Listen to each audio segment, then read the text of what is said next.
I will briefly examine the general spirit of the citizens of Krishnadevaraya's period. There's this famous proverb that Yatha Raja Tata Praja, meaning as the king, so the subjects. Now, related to Kama as a Purushartha, this also brings up the question of abstinence. In our present time, are we endowed? This is a question we must honestly answer ourselves.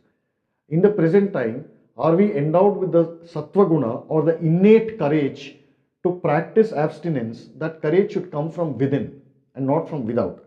Now, people of our time need an external factor to enforce an unwilling abstinence, and they are mostly devoid of that warrior like spirit to practice abstinence on their own.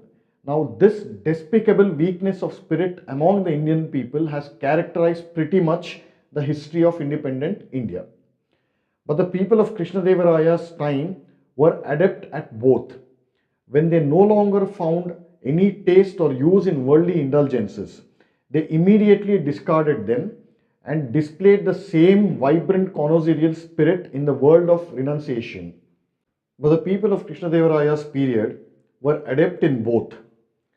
When they no longer found any taste, when they no longer had any use or any interest in worldly indulgences, it could be sexual desire, it could be food, it could be acquiring property, it could be doing business, whatever it is. When they found no use for it, they instantly discarded them and took sannyasa and renounced them. And even in that renunciation, they displayed the same vibrant spirit of a Rasika. I will cite an example. Now, there was a king named Matsyadwaja who had once elaborately dressed up. As was his habit, he was on his way to a courtesan's house one night. On his way was a Brahmana's home. This Brahmana, earlier in the day, had consumed stupendous amounts of, a lavish meal. And, he was sprawled on his veranda, and he was chatting with a few guests, and as part of their regular conversation, he was reciting and he was composing and reciting some poems to pass the time. And now, as Matsyadwaja king, as he was passing by, he heard one poem. I'm going to narrate that poem. Varsharthamastau prayateta masan nisharthamardham divase yateta vardhakya hetor vayasanavena paratra hetor ihajanmanacha. So a little translation. To enjoy the rainy season, we must suffer for the rest of the 8 months in the year. To take rest at night, one must toil in the day. To have a peaceful old age, one must work hard in youth. And therefore, to attain moksha, one must undergo suffering in this world. Now, as soon as he heard these lines, King Matsyadwaja broke down and he exclaimed, how I have been cheated by myself. So he instantly gave up all his royal splendor, he gave up his kingdom, and he gave up all the pleasures that it gave him. He became a sannyasi with a singular quest for attaining moksha. Now, whenever people of our age in this time hear such stories, they will argue that this kind of instant change is not natural. They will argue that it is contrived. They will argue that it is fictional. But on the contrary, this sort of argument only exposes the same poverty of sattva guna in our nature.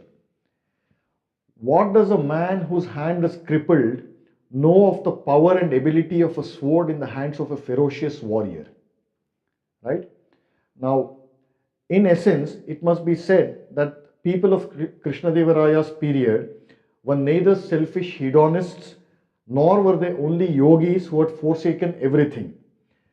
All the instances that I quoted, the instances of the pursuit of sexual pleasures and, accumulating wealth, of living a grand life, and also of taking sannyasatva, all of these were narrated only to give an idea of the immense willpower, determination, and unwavering strength to accomplish any endeavor that Krishnadevaraya's citizen, whatever it is, whatever endeavor it is that they set their hearts and minds upon, they accomplished it. They fought wars, they won kingdoms, they ruled and they protected. They carved, sculpted works of art that we can't even dream of today. They encouraged and patronized learning and wisdom. They gave generous gifts without a thought of keeping it for tomorrow. So, in closing, I will say that they attained the summit of excellence in any endeavor that they took up. This excellence is the ultimate fruit of a Rasika's life. Just as how the opulent life of the people of Krishnadevaraya's period was vast, it was expansive, so was their compassion, so was their valor, their generosity, their scholarship, their poetry, and their renunciation. There was no place for pettiness, there was no place for smallness in any aspect of their lives. And as the spirit of a Rasika grows among a people, so does a spirit of expansiveness, a largeness of heart grow.